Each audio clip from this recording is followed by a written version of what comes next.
याद जब आवे ओकर चेहरा हसीन हो फूटी फूटी अखियाई रोवे रात दिन हो। याद जब आवे ओकर चेहरा हसीन हो फूटी फूटी अखियाई रोवे रात दिन हो।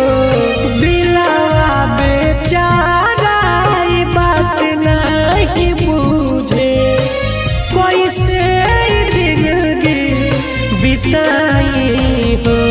ऊ तो हमारा हमके भूल जाई हो। ऊ तो हमारा हमके भूल जाई हो।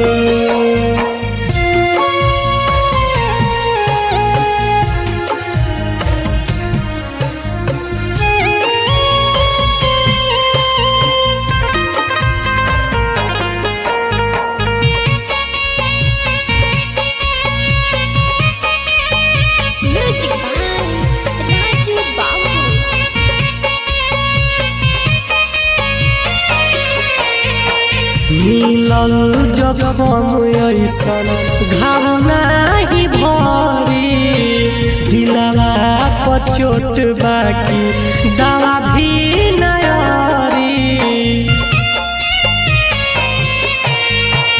मिलल जखम ऐसन घाव नहीं भरी दिलवा पर चोट बाकी दवा भी नयारी।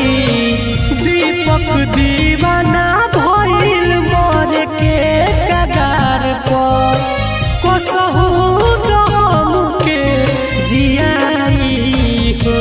ऊ तो हमारा हमके भूल जाई हो।